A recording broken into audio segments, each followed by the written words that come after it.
Hey everybody, welcome to the next episode of the Strand Tennis Center podcast, filled with tips, advice, tennis, not tennis, just life advice too, whatever you need. Like it on YouTube, share it on the podcast as well. Thank you. Do you have mic liveness?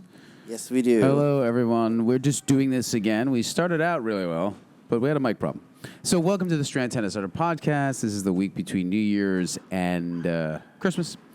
I'm Steve Cape. I'm your host. So, Sunty, you came in, we'll repeat again, half asleep, looking like a zombie. It was noon. It wasn't like an 8 a.m., 6 a.m. call. And I said, pray tell, what were you doing? Until 4 a.m. Yeah, I was up till 4 a.m. I was watching The Glass Onion. Now, my question to you is, what I was saying before we had the thing, Glass Onion was out in the movies. Netflix made this. I guess they sell it to theaters for a little while so they can get nominated for Oscars or whatever like this. Okay. So because it's a Netflix movie, right? But it was in the movies. It was. I think it was. Yes. Oh, okay. So Glass Onion, or if you know Knives Out, same thing. Yeah. Knives Out was in the movies too. Netflix didn't make that one. I don't know. Did Netflix buy the rights to the next one? I guess I don't know. Maybe. But anyways, I heard it was really good. It is very. I liked it. Everybody says it's great, so I want to watch it myself. I liked it better than Knives Out. You did? Because Knives Out, I kind of just wasn't paying attention half the time. It kind of was boring. This one was more like not the kept your spoiler interest. It was exciting. It was exciting. Okay. No, I kept moving too. Again, I had my mother-in-law set her up to watch this. She stayed over for the holidays, but I have not seen it. This is my problem. I get home.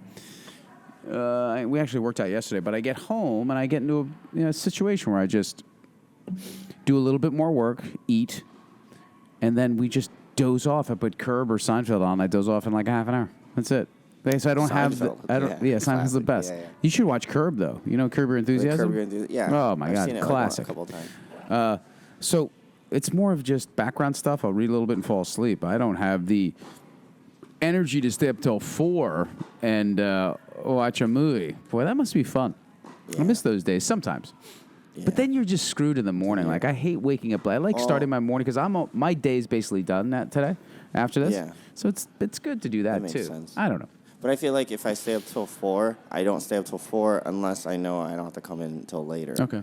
So, like, if I had to come in at, a little earlier, I'd probably go to sleep what time you go to 2? At 2. I love that. I was waiting for that. I'd probably go to sleep at 2:30. Yeah. That's really being conservative. I figured it out. You know how, we had that one wellness thing? And all the things that we talk about? I figured out that if I get, about 6 hours of sleep, 2 REM cycles, I don't wake up as groggy. Yeah. So, as long as I can fit in 2 REM cycles... even if you take a short nap, that's true. The REM cycle, you feel good. And what was there's a book I just ordered from the 40s. Because when I get into this, I read Carnegie's book again. I told you, what we did last time, Why to Stop Worrying. Then inside of his book, which was written in the 40s, is all these older, interesting books that I want to see what they thought about in that time frame in the 40s and 30s. And one is why be tired? Why be tired? There's a lot of people back then that were... Oh, because they worked I did a study on... resting should be recouped. So a lot of people take naps in the middle of the day. Who was super successful? There was one about Winston Churchill who was, during World War II, was basically working 18 hours a day, but would sleep, take a nap in midday. Okay. And take a nap after dinner and then wake up and work till 2. It was just all about naps, how you can do them and how effective they can be. Do you take naps or do you have a system? I actually don't. This is back to the, Jim Collins, the great Jim Collins with the +2+1 day. I kind of firmly believe his theory in the sense of hours of sleep per week. So total. Okay. So on average, if I can average, say, let's say out of 7 days, if I can average 43 hours, right? So let's say if I average 6 hours or even 49, but it doesn't have to be every night. So if I can get 4 hours and then 8 and then 3 hours. 4 hours. And then 10 hours and then, you know what I'm trying to say? It's the cumulative effect of how much sleep you get. Yeah. So I think it's effective if I get a certain number of hours per week, say 46 or 49. But it doesn't have to be the same. Okay. And I'm a firm believer in when you wake up, do something in front of the sun quickly. You work out. It helps set your kind of internal clock as well. Do you wake up and drink a glass of water? People say to do that. I wake up and drink a glass of water. I do. Then I go for a run, either 15 or 20 minutes, just to wake up my body. Then I'll do a workout or a Outside or on a stretch. treadmill? Outside. Oh. I was doing outside. No. It's It's not cold. these like when I'm I up. like the cold, but when I'm up, no. you're probably watching the credits of Glass Probably, Onion. That's yeah, about it. that's right.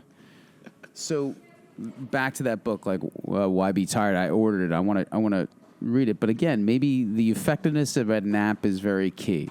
So they were saying save an hour a week by after eating, take a nap, and then only sleep 6 hours instead of 7 all week. Okay. Take a nap for 20 minutes and save an hour, basically, of sleeping straight through for 7. Okay. That kind of theory, those kind of ideas. Okay. But we can talk about that. That's very interesting. We can talk about that. But my topic for the podcast was going to be how is I going to title this? The misconception of playing up. Misconception Of playing up as a tennis player. I want to, because you've always heard it thousands of times. I want to play up. Yeah. I want to be Especially challenged. I want to your play kids. up. I want to be challenged. Not even the kids. Oh. Adult, Like everyone adults from too. soup Yeah, to yeah. nuts. I want to play up. So the misconception of playing up, and we're going to go through that. Number one, playing up is more of, the effectiveness of it is a lot less than your ego. It's really more about your ego and your self-esteem. When someone feels like they're playing up, they feel like they can. It's like going to Kumon when the kids are like, I'm 4th grade, but I'm taking 12th grade math, and they feel impressive, and the parents can feel impressive about it. It's the same thing. So I just got out of my tennis class, and I played 5-0s and 4-0s. Even though it's not effective at all, it's just for ego and fronting and flexing.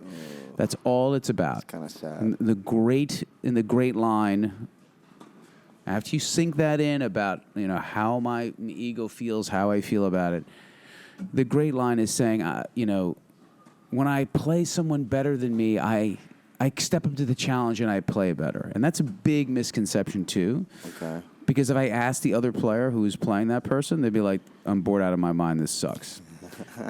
So most people think they're challenging that person because most people are just narcissistic and they think, I've gotten these balls back, but they're not realizing on a certain level, getting the ball back is not enough. Right. You think, I made that person work when the person's not working. I've had this happen many a times where one person plays and they're like, I need to change who I'm playing against. Okay, that person's not good enough.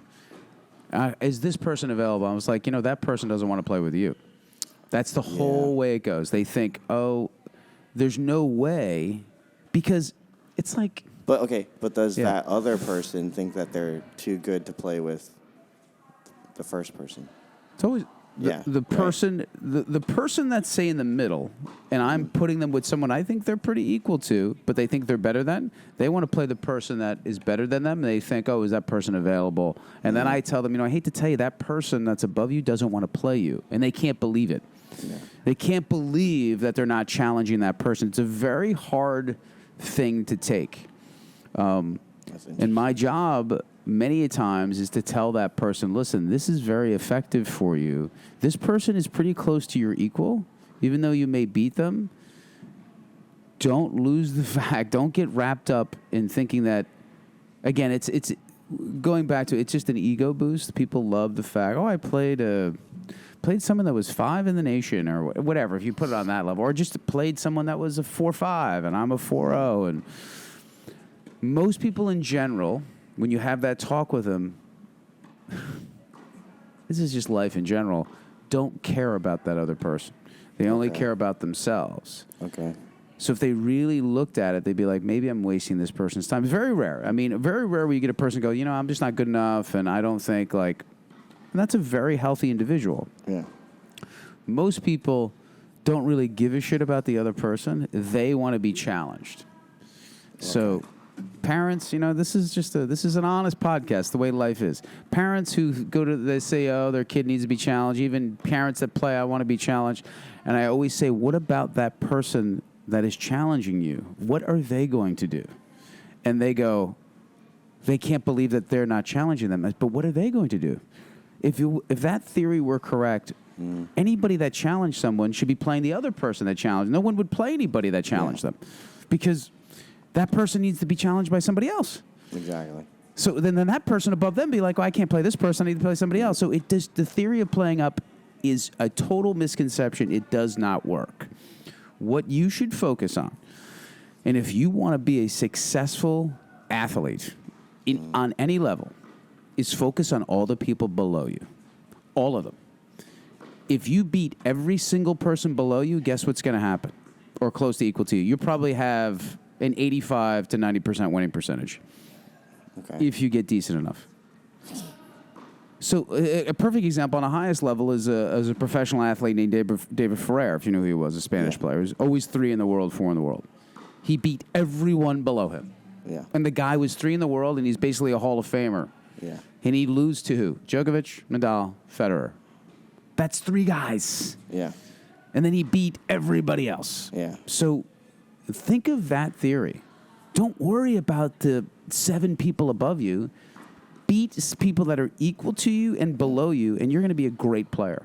Don't get wrapped up in the 4 people that are above you, because you're going to probably lose to them anyways. And then you're going to get so obsessed with them, you're going to lose to all the people you're supposed to beat, and then you just suck as a player. And that's what happens. You get so obsessed with these players that are better than you. Right. You're not prepared for the players that are below you or even equal to you, because you're so worried about the next challenge. It's like anything. It's like somebody that wants to, I want to meet the manager of the bar. Then I want to meet the owner. Then I want to. It's always the next best thing. Yeah. Don't get wrapped up in the next best thing. You have to focus on beating people you're supposed to beat, because again, that is the worst challenge for everybody. The pressure of having to win and being supposed to win. That's another twofold. So one note is challenging someone above you makes you feel like, oh, I've played this person. I'm playing against these people. Aren't I great? And number 2 is there's no pressure in that shit. You play someone that's better than you, and if you think you challenge him for 5 minutes, you think, oh, I accomplished something. There's no pressure in beating that person. Right. But if I tell you, hey, this person is technically a 3-5 and you're a 4-0, and you have to win this match, people hate that shit. People don't want expectations put on them. But that's what everybody needs to do. You need to play people you're supposed to beat. Right. Play 8 out of 10 people you're supposed to beat. Play 1 person you're equal to and 1 maybe person that's better than you. That's it. Yeah. And if you can get used to beating people you're supposed to be, how many matches do you see in high school where the kid pushes the ball all around? Oh, man. And the better player technically thinks, and they lose. Yeah. Because they can't take the pressure. Yeah. That person's like, oh, boy, if I lose to this person and they push, it's the worst thing ever. And then you freak out. Yeah. Get used to that. You have to embrace those things. Playing up is bullshit. That should be the title. Do we bleep that part? Just no, say, I'm kidding. We'll keep it there. The misconception of playing up. Okay. Playing up is a fool's game. What do you think about that? That's interesting because, I think about that in terms of pickle now because pickle's so popular. Yeah. Yeah, people, I like to do this thing called pick your own partner. Okay. People don't like to pick certain people. Of course. You see it, or like they don't pick them or whoever, and then they don't, then they might end up playing against them. Or even now, we have, people that aren't the most friendly sometimes, but they might be good players. Yeah. But they still won't pick them. So it's like, no matter how good you are, I would say, just play, have fun. That's why I play tennis now, just to have fun. Yeah. Pickle as well, just to have fun. When you're younger and you're trying to make it somewhere, climb up the ranks, and just know that you're gonna lose somewhere. And stay humble, keep working at it. As long as you played good points, moved around, did what you were supposed to do, know how to move around, hit the shots that you wanted to hit. There's nothing else you can do. Yeah, no, listen, you always just want to try your hardest, and the results are the results. It doesn't matter. Remember, we always say the results are material. It's attitude and effort and all that stuff. But again, people have trouble thinking. They just take it, especially adults, it's a shot to their ego. Yeah. That someone they think is not as good as them, and they're next to them. Oh, my God, I don't want to be compared to this person. It's more of again, it's an emotional thing. You know, I mean, it hurts them. It insults them to think, oh, it's like breaking up with somebody. I mean, when you tell someone, you've done it before, well, you're just not a 3-5 or a 4-0, you're going to have to deal with this. They just can't take it emotionally. They want to feel like there's something else. And the hardest thing to do is to look at yourself in the mirror and go, listen, I'm just this good. And that's it. You know, people... Tennis is life. Pickleball is life. It's all that kind of competition's life. You have to take a look at yourself, and you have to realize this is where I'm at. Right. This is what I need to do. And if I try to do any, if I try to get obsessed with being a 4-0 or 4-5, it's never going to happen the way I want. Just work on what's in front of you. Beat the people you're supposed to beat. And again, you'll end up enjoying yourself. Again, compare and despair. Who cares about, oh my God, who cares what the 5-0s are doing? It doesn't matter. Set a goal, sure, but don't try to crowbar it don't try to crowbar yourself into a group that you're just not ready for. It's just not fair to the group. Yeah. And it's not fair to you in the long term. You're just never going to be as good as them just because you're playing against, I want to play against a harder ball to make me better. You're not physically ready to do that. Right. You should actually slow it down and get used to it. It's not all of a sudden playing against a harder ball is going to make you better. It just doesn't work that way. Yeah, that makes sense. So, I mean, it's a huge thing in club tennis. It's a huge thing in clinics. Everybody feels like they're better than where they should be, and they just take it as a hit to their ego. Listen, in relative terms, we're really all no good. Yeah. Like, I'm no good. You know what I mean? Whatever. I played in college. I played Division I. All that stuff is supposed to be great, right? I had a ranking, UST, all that stuff, but right in relative terms, there's 1,000 players that are better than me on the tour. That's it. No, 3,000. There's 3,000. Well, how many ranking goes down to 3,000? Forget it. Yeah. That's it. Interesting. College level right now, I couldn't beat a college kid. You know what I mean? A Division I player now, forget it. It's over. Yeah. So don't get wrapped up in it. Try to just work on your game, work on what you need to work on your technique. Don't worry about the ball that's being hit over to you. Play the ball, not the opponent. Don't play the situation. Just play the ball. And in the best sense of the word, we're all learning, and we all really just stink. So, but that was it. That was the big thing. I just did that misconception of playing up need to be addressed, and people need to get over that. So, how's your day, Santi, going? Besides you just getting here. Good. So you're gonna go to New Year's is coming. We got 2 minutes. No idea where I'm going. Are you going to Montreal or no? It's supposed to rain. Oh, so you're just going to hang out? You're just going to hang out for 3 days? I'm probably going to drive somewhere, but I don't know where. You and Chris should go drive together, because Chris drives to Charlotte, all over. You guys should just drive. Drive together. You guys could drive cross country in like a day. Probably. You would never stop. Yeah, just do like 16 hours. Couldn't physically do it, each. but yeah. How much would? How long does it take to drive cross country? It does take a week. When I moved to Colorado, it took me 2.5 days. You're insane. One day I did 12 hours. One day I did 8 hours. One day I did 16 hours. You're out of your mind. The last day I did 16 hours because I was like hyped. Yeah. This guy loves Colorado. He loves it. Yeah. Again, I got to get him a full-on membership to American Dream just so he can. So he can ski. Our friend Timmy went to the wave pool yesterday morning. He said he had a great time.